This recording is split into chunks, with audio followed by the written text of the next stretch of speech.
예, 찬양 감사합니다. 기도 감사하고요. 갑자기 사투리가 훅 튀어나와서 부산이네요. 지난 3주간 네팔과 인도에 하나님께서 은혜롭게 사역을 잘 하게 하셨습니다. 네팔에 한 번 들어갔는데 우리 딜리 목사님께서도 잘 준비하시고 하나님께서도 역사하셔서 그 7개 주가 있는데 그 안에 지역이 77개가 있어요. 그 77개 지역 중에 68개 지역에서 목사님들이 이 복음을 받아들이고 당신의 지역으로 딜리 목사님을 초청하는 일이 벌어졌습니다. 사실 그닥 이렇게 쉬운 일은 아닙니다. 딜리 목사님이 이 연배가 젊고 그리고 이제 사역하는 대상이 카스트 제도 아래에서는 가장 낮은 계급인 불가촉 천민들 대상으로 사역하다 보니까 연세도 젊고 경험도 없는데 대상이 불가촉 천민을 사역하다 보니 목회자들 사이에서 인정이 힘들고 목회자 세계에 들어가기 힘든 그런 상황이에요. 그럼에도 불구하고 이 복음이 네팔을 살릴 수 있다 이렇게 믿음으로 준비해서 이번에 사실 뭐 한 번 들어가는데 그런 일이 일어난다는 건 놀라운 일입니다. 그래서 네팔 복음화가 좀 많이 앞당겨진 걸 보게 됐고 또 인도의 라비 목사님 한 분을 통해서 지나간 시간 동안에 30개 주의 제자가 일어났는데 이번엔 특별히 100% 불교라고 하는 그 부탄의 제자들이 일어났어요. 부탄에서 기독교인을 찾는다는 게 쉬운 일이 아닙니다. 근데 이제 정말 신앙생활을 하고 신학을 하려고 하는 사람들이 부탄에서 이제 인도로 넘어와서 신학을 공부하는데 그 신학 공부하는 그곳에 저희가 가서 이 부탄의 제자들을 이제 도왔어요. 부탄에 있는 분들이 인도에 와서 편안하게 신앙생활을 할 수 있는 맛을 본 거죠. 그러다 보니 다시 자기 나라 부탄에 가서 복음을 전한다는 것이 좀 힘든 거예요. 그래서 안주하려고 하는 경향들이 많대요. 이제 우리말로 얘기하면 북한에서 이제 탈출을 해서 중국에서 신앙생활을 하고 있는데 이들 중에 복음을 받아서 다시 북한을 들어간다. 이게 굉장히 어려운 일이잖아요. 부탄 또한 그런 상황이었어요. 근데 이제 이틀간의 집회를 통해서 참여했던 부탄의 사람들 다수가 이 복음이면 내 나라 살릴 수 있겠다. 내가 내 고향 가서 복음을 전하겠다. 이런 고백들을 해주셨어요. 그러니까 이제 이런 고백들이 나오니까 이들을 도왔던 그 신학교를 운영하는 그 분이 충격을 받았어요. 그래서 이분이 저희를 초청해서 알고 보니까 부탄 복음화를 위해서 5, 60년간 준비된 귀중한 단체였습니다. 우리는 부탄 복음을 위해서 준비되어 있습니다. 누구든 전 세계에서 부탄 복음화를 하고자 하는 분들을 이제 우리와 연결시켜 주시면 부탄 복음화 같이 하겠습니다. 그리고 저희와 동력했으면 좋겠다는 얘기를 보내왔어요. 그리고 그 부탄뿐만 아니라 그 네팔 그리고 이제 방글라데시에도 또 귀한 문이 열렸는데 방글라데시에 이번에 15명이 오기로 했는데 비자 문제 때문에 4명이 왔어요. 근데 참 감사하게 이 4명이 깊이 받았습니다. 그 중에 3명은 방글라데시가 제가 이해하기로 모슬렘이 99.4%예요. 0.6% 안에 기독교가 포함되어 있는 거예요. 이게 굉장히 적은 소수죠. 그 중에 신학생 900명을 데리고 신학교를 하고 있는 분이 오신 거예요. 사실은 대단한 분입니다. 이분이 제일 먼저 반응을 보였어요. 제가 물었습니다. 이 복음이라면 당신 나라 살겠냐 물었어요. 이틀 집회를 하고 나서 이 방글라데시 분들이 하신 말씀이 이 복음이라면 방글라데시뿐만 아니라 전 세계 살릴 수 있습니다. 라는 고백을 해주셔서 진심으로 그런 고백을 듣고 이 사람이라면 가능하겠다. 또 한 분은 어떤 지역의 목회자 협의회 리더이시고 또 한 분은 어떤 선교단체의 리더세요. 요 세 분이 각각 다른 지역인데 이분들이 복음을 이제 깊이 받으셔서 2월에 이제 방글라데시로 웬만큼 얘기가 됐고 들어가게 되면 이 세 지역을 들어가게 될 것 같습니다. 제대로 좀 준비가 되지 않을까. 이번에 네팔처럼 그런 반응이 일어나기를 기도하고요. 그리고 이제 사실은 그 인도의 동북쪽 웨스트 벵갈에 가서 이제 방글라데시와 부탄 사역을 하는 것이 원래 취지였는데 갑자기 UPF 인도 외곽에 사역하고 있는 단체가 저희가 온다고 하니까 꼭 좀 모임을 와달라 그래서 요 모임하고 요 모임 사이가 한 며칠이 난 거예요. 그래서 이제 이렇게 급하게 잡은 게 뭄바이라고 하는 곳에서 저희가 집회를 하게 됐는데 거기 9개 주의 사람들이 참여했고 그 중에 한 3개 주의 사람들이 너무 깊이 받으셔서 라비 목사님 표현으로 너무나 큰 문이 열렸다 이렇게 얘기를 하셨고 그 다음에 이제 UPF라고 하는 단체는 그냥 개별적인 단체인 줄 알았는데 그렇지 않더라고요. 이 단체에 참여하는 리더들이 각 교단의 수장들이 많았어요. 예. 굉장히 영향력 있는 단체예요. 그러니까 인도의 외곽, 특별히 북부 인도의 50% 이상이 전 세계 미존도 종족 중에 50%가 북인도에 위치해 있어요. 그러니까 그 북인도를 본격적으로 사역하는 단체입니다. 아주 순수한 단체인데 이번에도 이 회장님을 비롯해서 리더들이 이렇게 복음을 깊이 받으셨고 저는 이제 이중 통역을 해야 되기 때문에 좀 서론을 얘기했고 우리 성원 선교사가 좀 본론을 얘기했는데 그 본론에 대한 반응이 피드백이 굉장히 좋았다고 어제 또 나눔을 들었습니다. 그래서 이제 짧은 인도의 지도를 보시면 알겠지만 동쪽 끝에 갔다가 서쪽 끝에 갔다가 또 남쪽을 갔다 이렇게 갔다 왔는데 짧은 시간이었지만 인도에도 하나님께서 놀랍게 역사하셨습니다. 오후에 그 부분들을 좀 나눌 건데 아마도 오늘은 다는 못 나눌 것 같습니다. 그럼에도 불구하고 하나님께서 짧은 시간에 하신 것들을 보게 되실 겁니다. 사역들을 하면서 이번 주일 메시지를 좀 준비하게 됐습니다.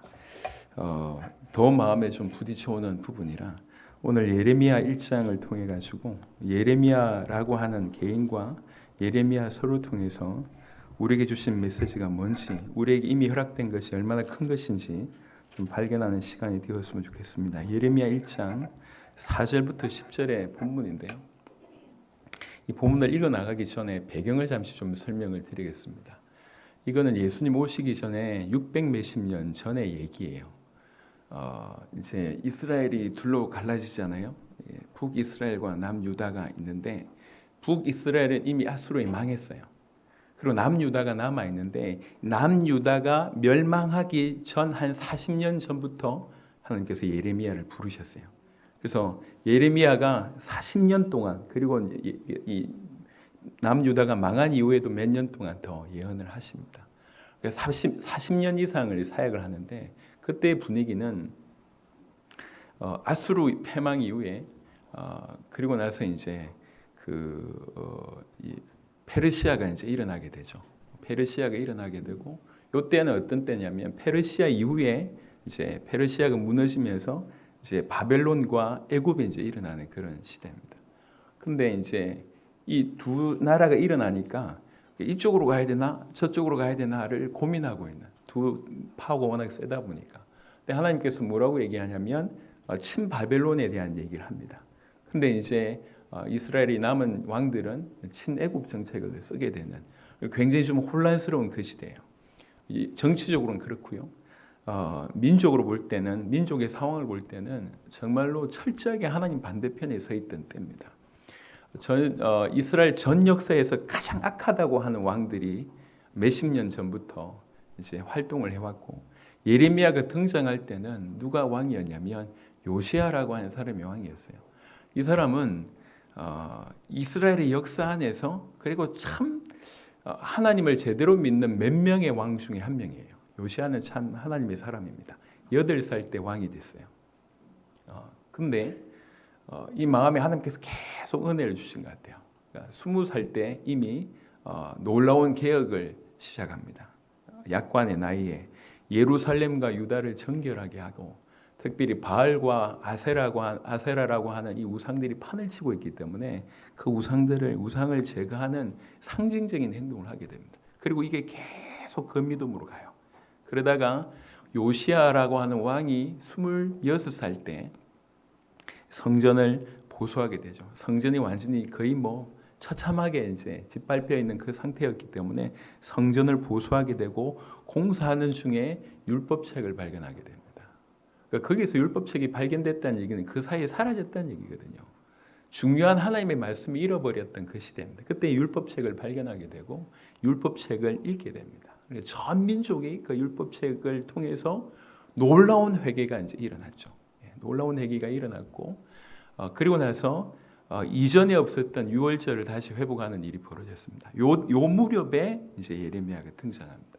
근데 요시야가 이렇게 큰 어떻게 보면 종교 개혁을 했지만 이미 그 전부터 깊이 뿌리 내려져 있던 이 우상이나 하나님을 떠난 있던 이 마음들을 쉬 돌리기는 힘이 들었습니다. 어떻게 보면 요시야를 통해서 하나님께서 마지막 기회를 주셨는데 백성들이 여전히 저버리죠. 이럴 때 하나님께서 예레미야를 통해서 계속 백성들을 돌이키게 하는 그런 메시지를 던집니다. 하지만 결국에는 이 백성들이 예레미야의 어떤 그 말씀을 듣지 않게 되고 결국 망하게 됩니다. 그런 배경이에요. 그러니까 곧 자기 나라가 망하게 돼요. 그걸 말씀을 받았습니다. 그래서 망하지 말라고 회개의 메시지를 전하는데 결국 망하게 됩니다. 그런 와중에 활동했던 선지자입니다. 성경책 중에 가장 긴 책이 예레미야예요. 장수는 뭐 시편이나 이사야가 많을지 모르겠지만 긴 내용은 예레미야입니다. 근데 참 기가 막힌 것은 예레미야는 제가 알기로 단 한 번의 기적도 일으키지 않습니다. 선지자들 중에는 기적을 많이 일으키는 사람들이 있는데 한 번의 기적을 일으키지 않아요. 오히려 굉장히 핍박을 받습니다. 굉장히 어려움을 받는데 그럼에도 불구하고 끝까지 하나님 말씀을 지킵니다. 심지어 하나님께서 얘기하십니다. 너는 결혼하지 마라. 독신으로 살라는 거죠. 왜 독신으로 살아야 되냐면 곧 나라 망할 것이고 이런 것들을 독신으로 사는 것을 통해서 상징적으로 설명하는 겁니다. 그래서 40년 동안 눈물로 삽니다. 왜 그러냐면 말씀 전하는 것을 백성들이 너무 싫어하는 거예요. 너희가 지금 우상 섬기고 있고 너희가 이렇게 죄악을 짓고 있기 때문에 빨리 돌이켜라. 돌이키지 않으면 망할 것이다. 그리고 우리가 바벨론에 포로된다. 그리고 70년 후에 돌아올 것이라고 한 이 말을 너무너무 백성들이 싫어하는 거예요. 그래가지고 감옥에 쳐놓고 시위대들에 놓고 그리고 이제 암살 계획들을 세우고 이런 일들을 40년 동안 겪습니다.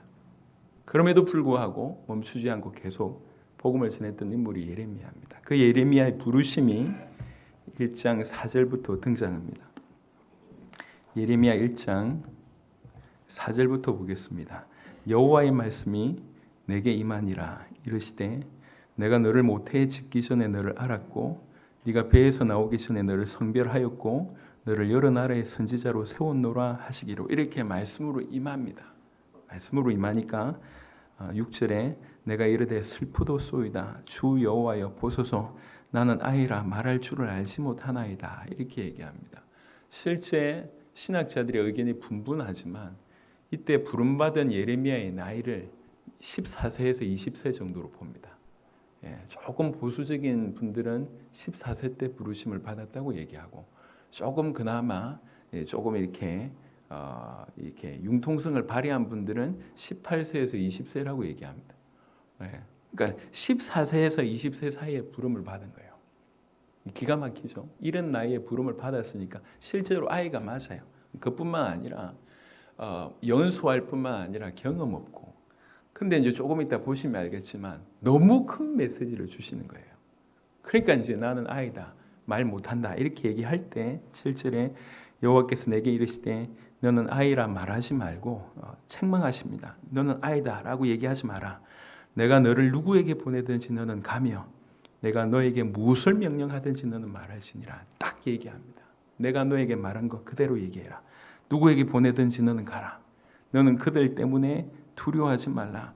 내가 너와 함께하여 너를 구원하리라. 실제로 두려워할 만한 일들이 벌어진다는 거죠. 실제로 40년 이상의 예레미야의 인생은 그러한 인생이었습니다. 두려워하지 마라. 내가 너와 함께하여 너를 구원하리라. 나의 여호와의 말이니라 하시고 여호와께서 그의 손을 내밀어 내 입에 대시며 여호와께서 내게 이르시되 보라 내가 내 말을 네 입에 두었노라. 오늘 이 제목입니다.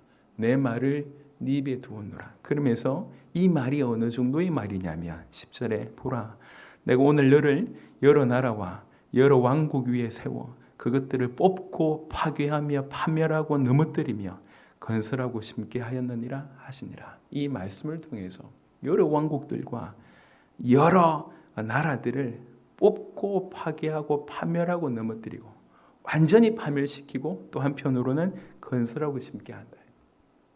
그게 지금 예레미야에게 주신 말씀의 위력입니다. 그러니까 이제 그 시대에 제사장이 존재했고요. 그리고 정부에서 인정한다고 얘기해야 될까요? 그런 선지자들이 존재했고 종교 지도자들이 많았습니다.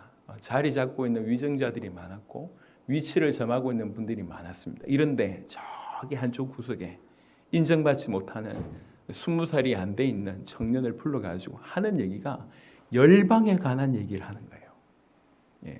예레미야는 그렇습니다. 유대에게만 말씀 전한 것이 아니라 그 시대의 가장 강대국이라고 할 수 있는 바벨론을 비롯해서 애굽, 모압, 암몬 이런 족속에까지 다 예언합니다.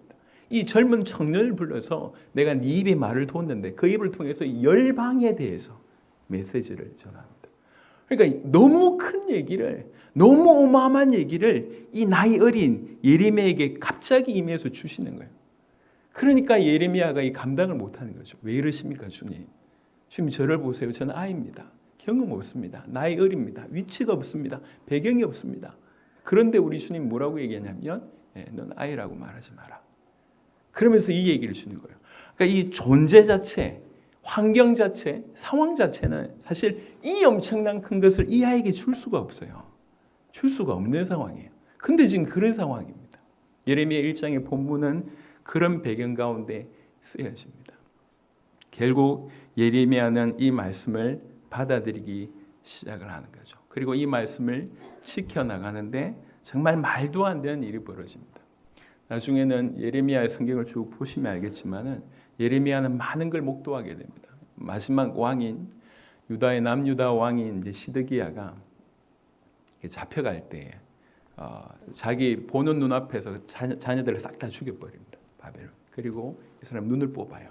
그리고 갑니다. 그거를 예레미야가 봅니다. 그리고 수많은 사람들이 이제 전쟁이나 역병으로 말미암아 죽어가는 것을 봐요. 그리고 이제 죽어갔는데 이게 묻히지 못하는 일이 벌어집니다. 나중에 어떤 일이 벌어지냐면 이 여자분들이 이 부모님들이 너무 배가 고프니까 자기 자녀를 삶아 먹는 것을 목도합니다. 이 이스라엘의 패망의 멸망의 마지막들을 쭉 보는 거예요. 근데 이 사람 구경꾼이 아니잖아요. 그런 일이 안 일어나게 되기를 계속 얘기했잖아요. 계속 돌려라, 돌이켜라, 돌이켜라, 돌이켜라 하더라도 깨닫지 못하는 중에 이런 일이 벌어지잖아요. 그러니까 이 백성들이 망하면 나중에 어떤 일이 벌어지냐? 난 더 이상 하나님 말씀 못 전하겠습니다. 이 백성들이 이걸 너무 싫어하고 또 도무지 내가 견딜 수 없습니다. 근데 나중에 뭐라고 얘기하냐면 내가 하나님의 말씀을 전하지 않으면 내 마음에 불붙는 것 같아서 내가 견딜 수 없습니다. 이렇게 얘기합니다. 그런 인생을 예레미야가 쭉 살게 됩니다. 오늘 예레미야 전체를 관통하는 몇 가지만 잠시 보고 예레미야 1장의 본문을 조금 더 지켜봤으면 좋겠는데요. 백성들이 무슨 문제를 가지고 있느냐? 많은 구절이 있지만 몇 구절만 보겠습니다. 예레미야 7장을 보겠습니다. 예레미야 7장 9절 한 구절로 이 지금 이스라엘 백성들의 상황을 정확하게 설명할 수 있을 것 같습니다. 예레미야 7장 9절입니다. 예레미야 7장 9절 너희가 도둑질하며 살인하며 간음하며 거짓 맹세하며 바알에게 분향하며 너희가 알지 못하는 다른 신들을 따르면서 이스라엘 백성들을 어떤 상태를 가장 잘 표현하는 구절입니다. 그러니까 한편으로는 우상 숭배에 빠진 거죠. 하나님을 완전히 반대하는 인생을 살고 그러면서 동시에 따라온 게 뭐냐면 윤리 도덕적인 타락이라는 거예요. 이게 항상 같이 갑니다. 예레미야 2장 19절에 내 백성이 두 가지 악을 행했다고 얘기합니다. 보겠습니다. 예레미야 2장 13절 19절 보겠습니다. 먼저 2장 13절 우리 여러분 보셨던 구절입니다. 예레미야 2장 13절 내 백성이 두 가지 악을 행하였나니 곧 그들이 생수의 근원되는 나를 버린 것과 본인이 하나님 얘기하십니다. 나는 생수의 근원이다. 근데 그 생수의 근원되는 나를 버렸다. 여러분 이게 눈에 보이지 않고 우리가 감정적으로 의지할 수 없지만 잘 생각해 보세요. 이게 얼마나 큰 문제인지. 여러분 우리가 이 땅을 살아가면서 경험하고 있는 가장 큰 문제들 중에 다수는 인간관계의 문제입니다. 갈등의 문제죠. 가장 사랑해야 될 사람, 사랑받아야 될 사람들과의 어떤 갈등의 문제, 경쟁자들과의 갈등의 문제, 인간관계의 문제가 대부분입니다. 하물며 인간끼리의 관계가 그렇게 치명적이라고 하면 생수에 근원되는 그 하나님과 뒤틀린 관계는 그냥 설명할 수가 없어요. 성경은 이렇게 얘기합니다. 내 백성이 악을 행했는데 가장 큰 악은 생수에 근원되는 나를 버린 것이다. 그리고 두 번째는 스스로 웅덩이를 판 것인데 그것은 그물을 가두지 못할 터진 웅덩이니라. 스스로 웅덩이를 팠다는 거죠. 나름 가지고 있는 물을 어떻게 좀 이렇게 가둬보려고 자기 스스로 자기 노력으로 뭔가를 하고 있다는 겁니다. 하나님과 상관없이. 이게 인생이 저지르고 있는 큰 악들입니다. 19절에 네 악이 너를 징계하겠고 네 반역이 너를 책망할 것이라. 그런즉 네 하나님 여호와를 버림과 네 속에 나를 경외함이 없는 것, 그것이 악이라고 합니다. 하나님을 버린 것, 하나님을 경외하지 않는 것, 그게 악이고 고통이라고 얘기합니다. 여러분, 우리의 고통이 다른 데서 오지 않습니다. 여기서 우리의 고통이 오는 겁니다. 우리가 우리 하나님을 버리고 또 하나님을 믿노라 하지만 그분을 그분대로 인정하지 않는 것, 그분을 경외하지 않는 것, 이게 악이고 고통이라고 얘기하고 있습니다. 한편으로 우상 숭배, 하나님을 버리고 그 버린 일들이 자연스럽게 나타난 결과가 윤리, 도덕적인 타락입니다. 영적으로 무지해서 하나님께 교만하게 되고 하나님보다 물질을 의지하게 됩니다. 지금 시대가 그렇잖아요. 육신적인 쾌락과 안위를 계속 쫓고 있는 것이 이스라엘의 백성들입니다. 그래서 이들을 향해서 계속 외칩니다. 돌아오라. 예레미야 다음에 예레미야 애가라고 하는 데가 있습니다. 예레미야가 쓴 글입니다. 너무 슬퍼서 쓴 글입니다. 예레미야 애가 3장에는 이런 백성들에게 돌아올 것을 책망하는, 돌아올 것을 요구하는 아주 귀한 구절이 있습니다. 예레미야 애가 3장 40절입니다. 오늘 우리에게 주신 말씀입니다. 애가 3장 40절에 이렇게 되어 있습니다. 우리가 스스로 우리의 행위들을 조사하고 참 면밀히 살펴보고 여호와께로 돌아가자. 이게 사는 길이라는 거예요. 지금 하나님께서 예레미야를 세우신 것은 죽는다고 경고하는 게 아니에요. 그 경고는 일부분입니다. 돌아오라는 거예요. 사는 길이 있다고 자꾸 얘기를 하는 겁니다. 계속 돌아오라, 돌아오라. 예레미야 4장을 보겠습니다. 예레미야 얘기하고 똑같은 얘기지만 예레미야 4장 4절 보겠습니다. 예레미야 4장 4절 유다인과 예루살렘 주민들아 너희는 스스로 할례를 행하여 너희 마음 가죽을 패고 나 여호와께 속하라. 진짜로 너희 마음의 가죽을 패라. 너희 마음이 약하지 않냐? 너희 마음 가죽을 패라. 회개하라는 거죠. 돌아오라. 그리고 나에게 속하라. 여호와께 속하라. 그리하지 아니하면 너희 악행으로 말미암아 나의 분노가 불같이 일어나 사르리니 그것을 끌 자가 없으리라. 분노가 일어나고 끌 자가 없는데 이유는 뭡니까? 너희 악행 때문에 그렇다는 거예요. 그러니 너희 마음을 패고 나의 여호와께 속하라고 얘기하고 있습니다. 우리 주님은 우리 심령을, 심중을 알고 계십니다. 이렇게 계속 예레미야를 통해서 계속 돌아오라, 돌아오라, 돌아오라고 얘기하십니다. 예레미야 5장 22절에는 예레미야 5장 21절 보겠습니다. 예레미야 5장 21절 어리석고 지각이 있으며 눈이 있어도 보지 못하며 귀가 있어도 듣지 못하는 백성이여 이를 들을지어다 라고 얘기합니다. 백성들의 모습을 얘기하면서 또 다른 구절에는 뭐라고 배웠냐면 내 백성은 나를 알지 못하는 우준한 자요 지각이 없는 미련한 자식이라 악을 행하기에는 지각이 있으나 선을 행하기에는 무지하도다 라고 하는 구절이 있습니다.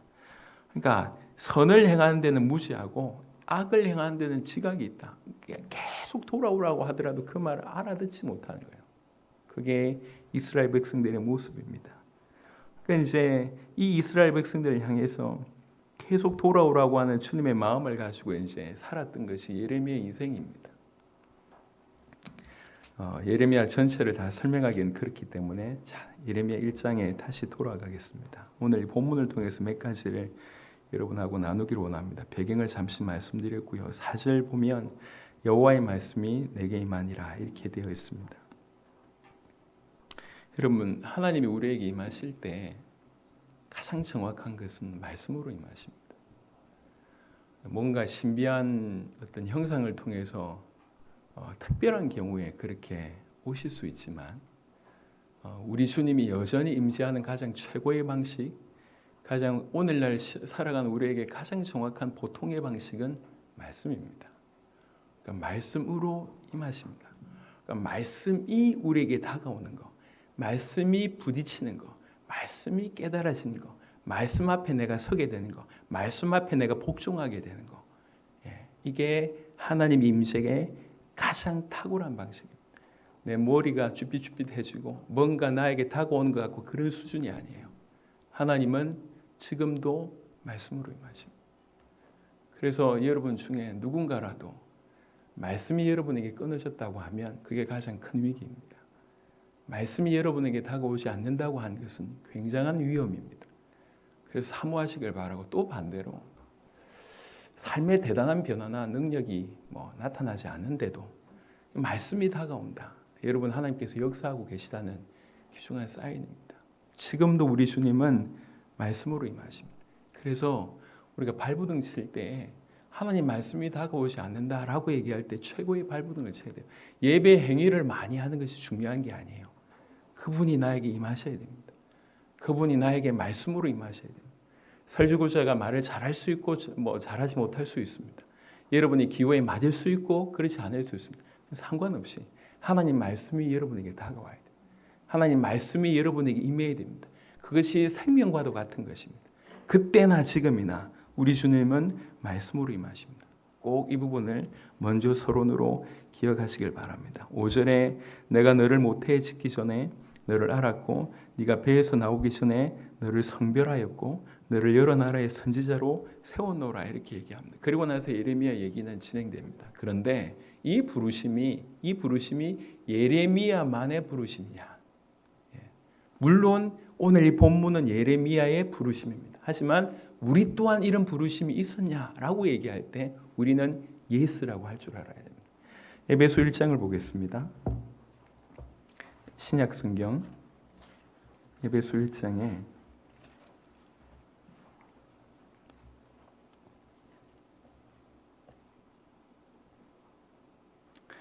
에베소 1장 3절 4절에 보시면 에베소 1장 3절 4절 찬송하리로다 하나님 곧 우리 주 예수 그리스도의 아버지께서 그리스도 안에서 하늘에 속한 모든 신령한 복을 우리에게 주시되, 우리에게 그리스도 안에서 하늘에 속한 모든 신령한 복을 우리에게 주시는데 곧 창세전에 그 첫 번째가 뭐냐면 창세전에 그리스도 안에서 우리를 택했다라고 얘기합니다. 그 택함이 우리도 마찬가지예요. 그렇게 택하셨고 그리고 우리의 때에, 정확한 때에 우리를 부르신 겁니다. 그래서 하나님 앞에 우연이라는 건 없습니다. 우연이 있다는 얘기는 하나님이 전능하지 않거나 신경 쓰지 않거나 기타 등등의 문제인데, 우연이라고 하는 것은 없습니다. 그러니까 우연이라고 하는 단어는 전능이라고 하는 단어와 맞지 않습니다. 그러니까 하나님이 우연히 우리를 건지신 게 아니에요. 선택하셨습니다.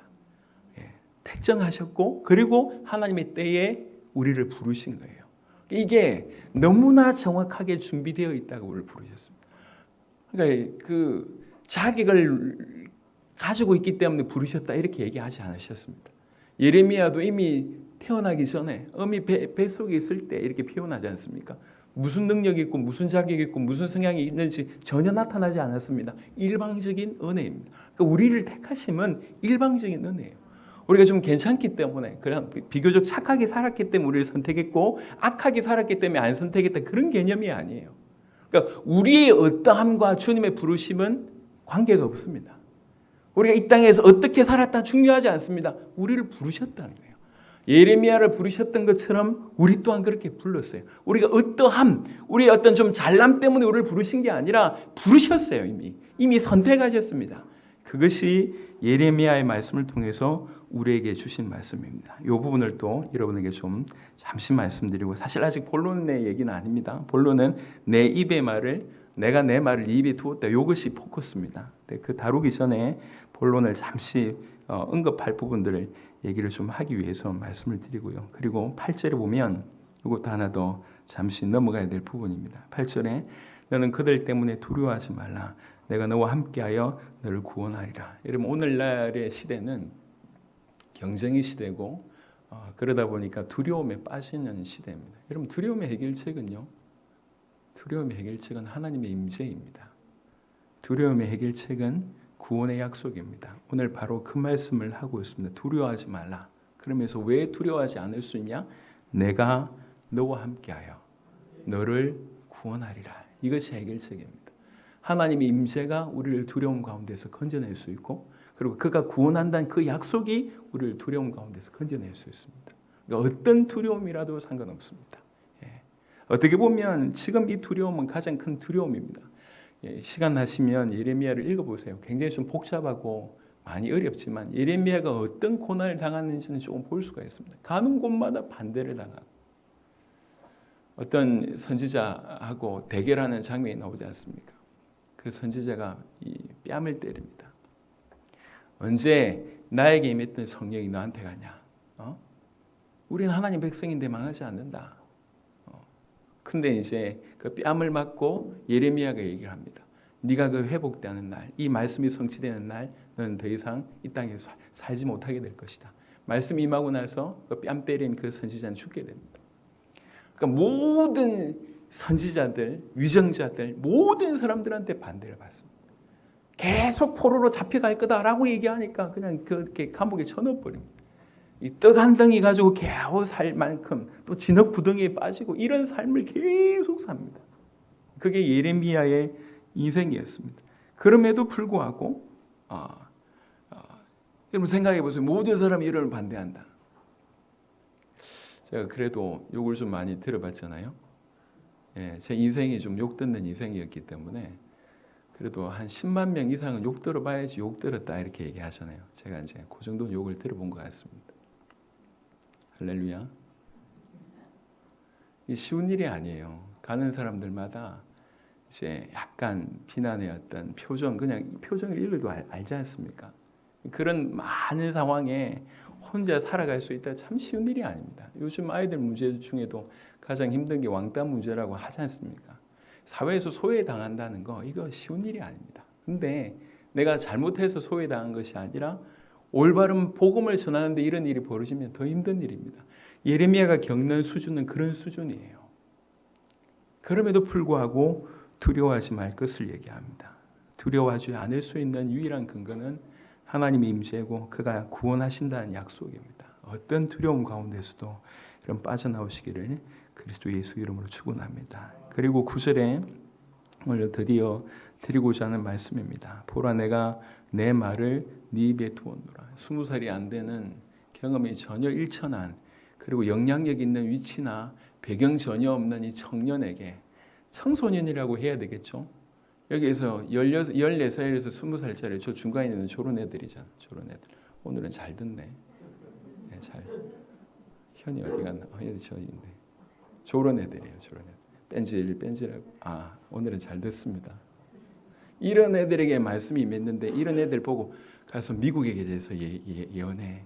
러시아에 대해서 예언해. 저 가서 중국에서 가서 중국에 대해서 예언해. 그 예언 대부분 뭡니까? 니네 망한다는 거예요. 회개하지 않으면 망한다. 이 예언을 하라는 거예요. 쟤네들한테. 아무 배경이 없는 그런 상황입니다.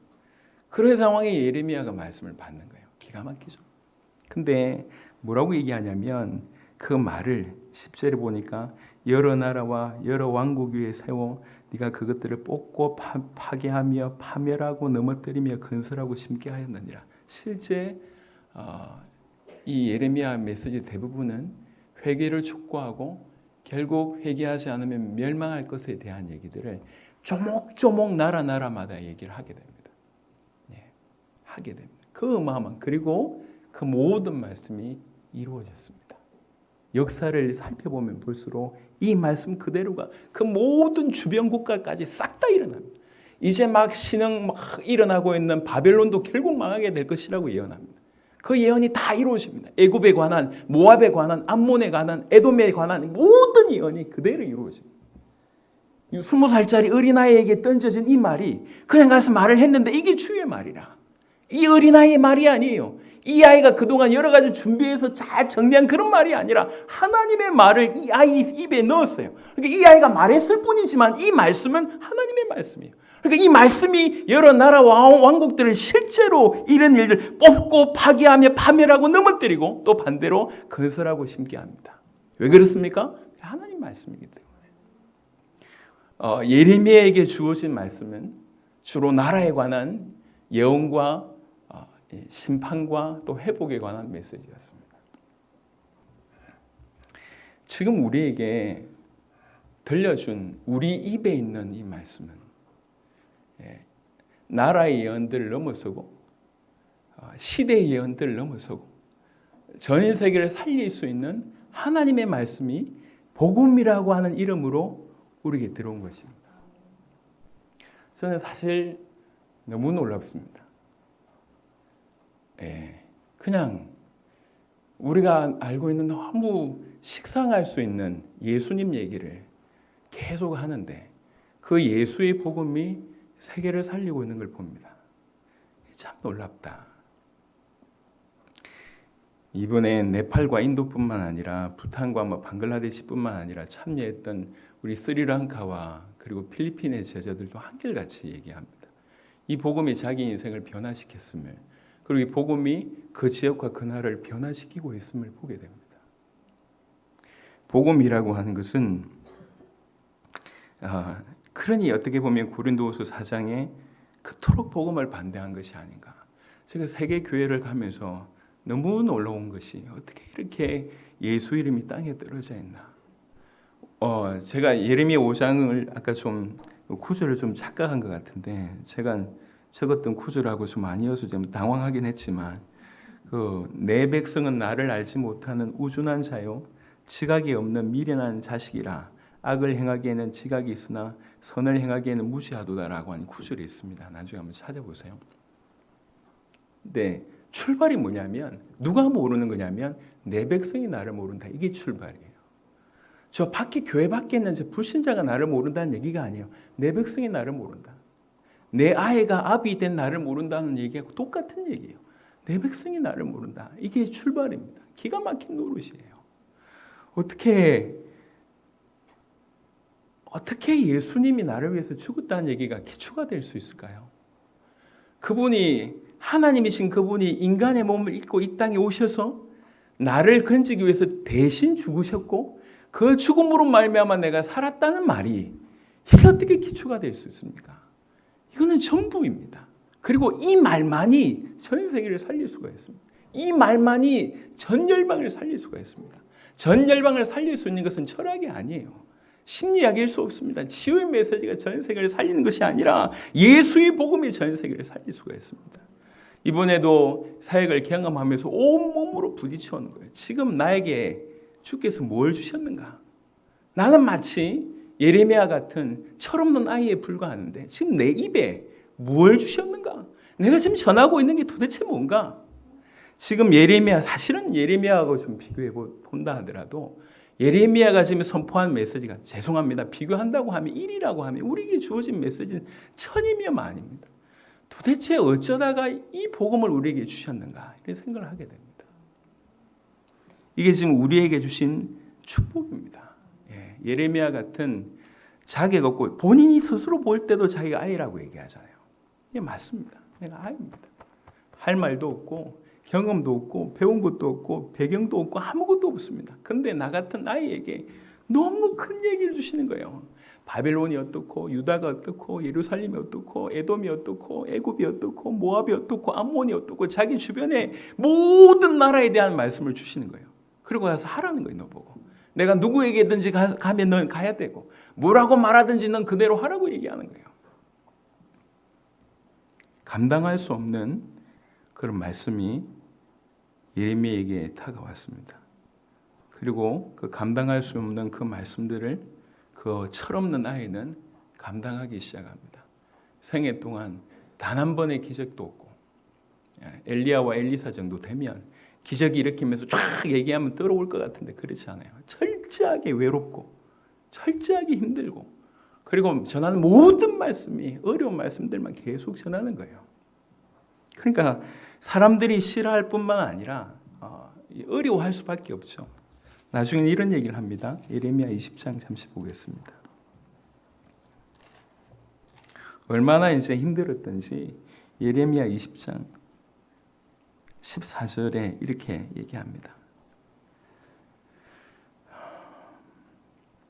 예레미야 20장 14절부터 이렇게 얘기합니다. 내 생일이 저주를 받았다면, 나의 어머니가 나를 낳던 날이 복이 없었다면, 나의 아버지에게 소식을 전하여 이르기를 당신이 등남하였다 하여 아버지를 즐겁게 하던 자가 저주를 받았다면, 그 사람은 여호와께서 무너뜨리시고 후회하지 아니하신 성읍같이 되었다면, 그가 아침에는 부르짖는 소리, 낮에는 떠드는 소리를 듣게 하였다면 좋을 뻔하였나니, 죽었으면 좋았다 그 얘기죠. 태어나지 않았으면 좋겠다 그 얘기입니다. 이는 그가 나를 태에서 죽이지 아니하셨으며 나의 어머니를 내 무덤이 되지 않게 하셨으며 그의 배가 부른 채로 항상 잊지 않게 하신 까닭이로다. 어찌하여 내가 태에서 나와서 고생과 슬픔을 보며 나의 날을 부끄러움으로 보내는가 하니라. 이렇게 탄식하는 거예요.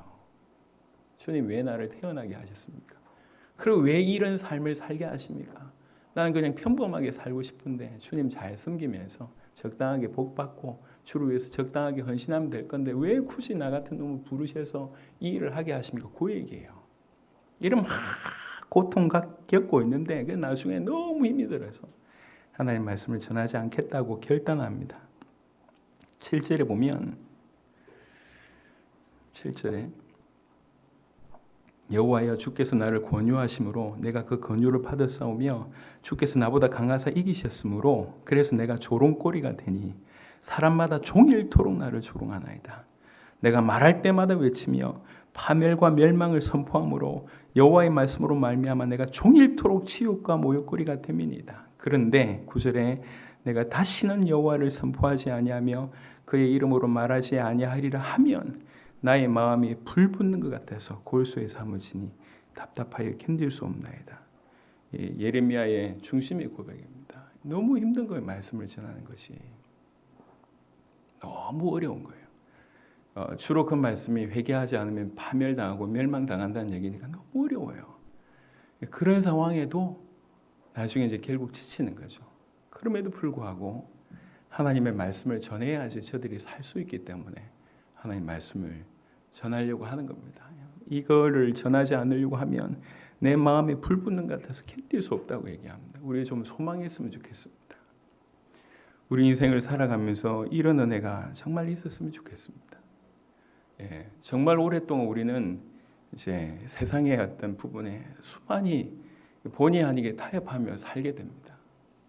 그래서 그 안에서 좀 성공하는 것이 복 받는 것이라고 하는 잘못된 메시지로 이해하게 됩니다. 그래서 예수 믿고 성공하는 것이 복음 전하는 중요한 도구라고 생각합니다. 성경에는 그런 말이 없어요. 성경적이지 않습니다. 그런 말이 없습니다. 성경에. 하나님께서 나를 부르셨고 나를 통해서 하시고자 하는 말씀을 전하다가 가는 것이 우리가 어떤 위치에 서 있든지 그거 하다가 가는 것이 주님이 가장 기뻐하시는 일입니다. 그래서 이런 마음이 저는 사실 뭐 다른 건 부럽지 않는데 이런 마음이 너무 부러운 거예요.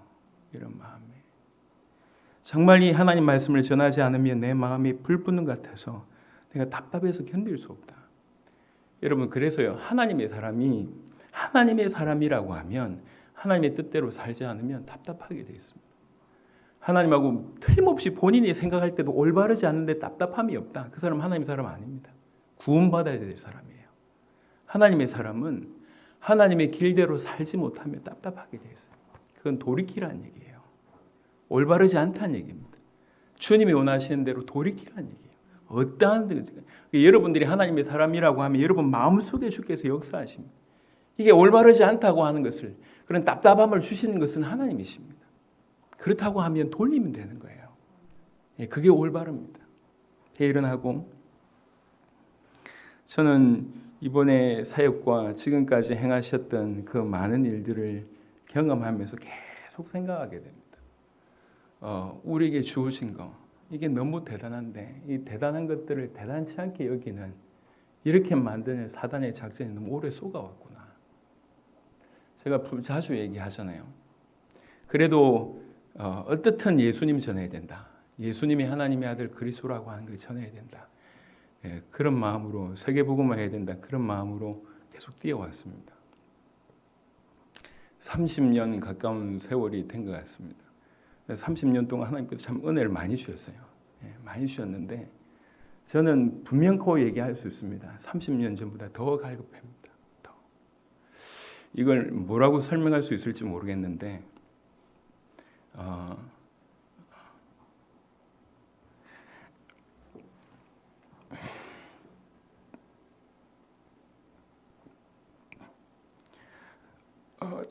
자,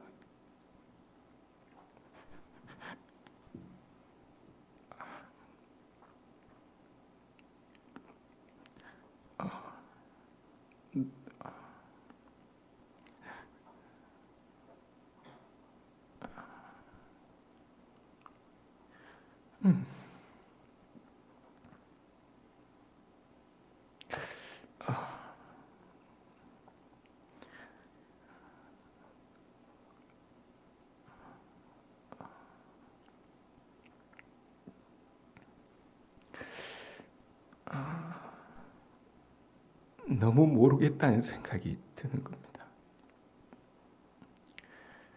너무 크신 분인데 이거 어떻게 조금 더 알고 조금 더 전할 수 있을까 그런 마음이 드는데 더 갈급해졌어요.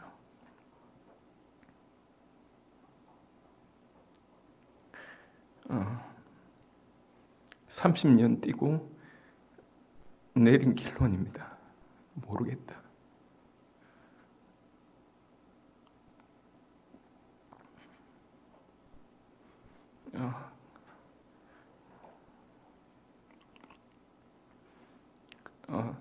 그래서 저는 기초라고 얘기할 수 없고 제 기준이 달라질 수 없습니다.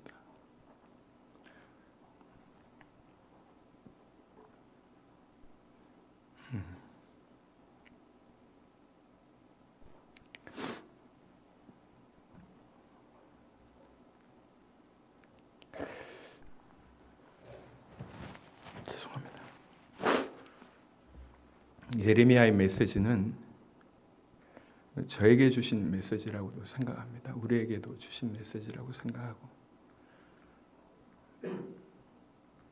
부족한 것밖에 없는데 감당할 수 없는 걸 주신 거예요. 전하다 보니까 이게 정말 감당할 수 없는 수준이라고 하는 것이 더 깨달아지는 거죠. 이토록 큰 거였구나. 그게 지나간 30년의 사역의 제 개인적인 고백입니다. 도대체 우리가 누구면 뭘 주셨는가 우리한테.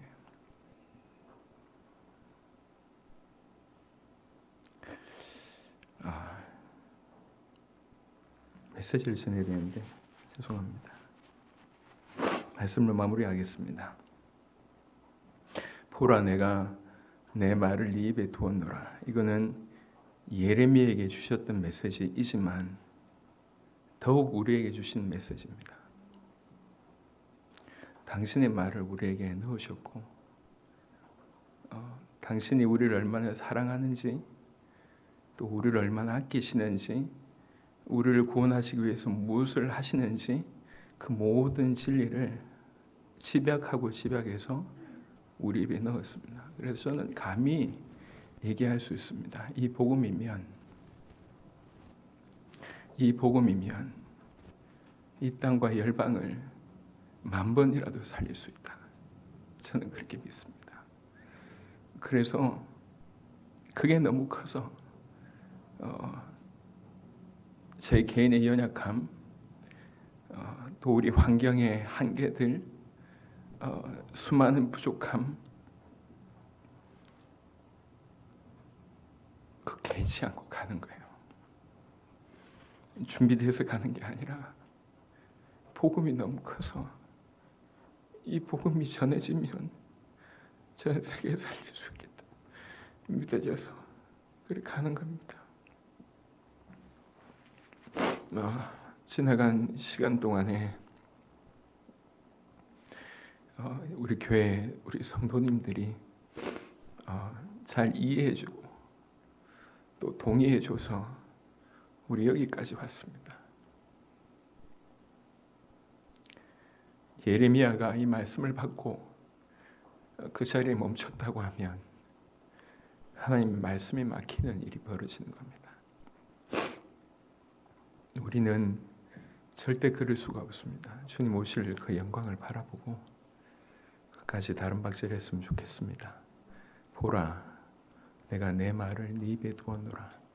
이거는 우리 각자에게 주신 말씀입니다. 우리 안에서 잘나고 못나고는 있을 수 있지만 누군가는 영향을 끼치고 누군가는 그냥 조용하게 앉아 있을 수 있지만 우리의 부르심이 특별했고 우리를 통해서 주께서 일하실 거기 때문에 이 말을 여러분 개인의 말씀으로 받으시길 바랍니다. 주님의 말을 우리 입에 두었습니다. 그래서 우리는 멈출 수 없습니다. 이 복음이면 전 세계를 살릴 수 있고 이민족을 살릴 수 있기 때문에 우리 멈출 수 없습니다. 끝까지 다른 박제라는 저와 여러분 되시기를 그리스도 예수 이름으로 축원합니다.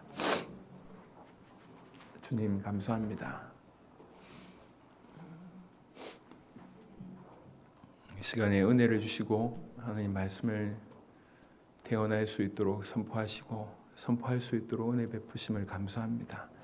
주님 아이 같은 예레미야에게 정말 그 시대 모든 나라와 열방에 대한 엄청난 말씀을 쏟아주셨을 때 주님 저는 아이입니다. 이거 감당하지 못합니다. 라고 고백했던 것처럼 주님 우리 수준이 그러합니다. 그런데 우리에게 전 세계를 1000번이라도 10,000번이라도 살릴 수 있고 주님의 오심을 준비할 수 있는 영원한 하나님 나라를 맞이할 수 있는 그 어마무시한 말씀을 그 복음을 우리 입에 담아 두셨음을 오늘 예레미야를 통해서 또 한 번 깨닫게 하심을 감사합니다. 주여 우리만이라도 주님 복음 귀한 줄 알게 하시고 주여 우리만이라도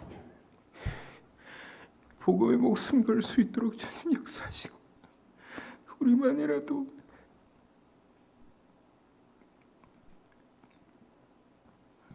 복음에 걸맞는 대화할 수 있도록 하나님 우리에게 은혜를 베풀어 주시옵소서. 감사를 드리옵고 우리 주 예수 그리스도 이름으로 기도드렸습니다.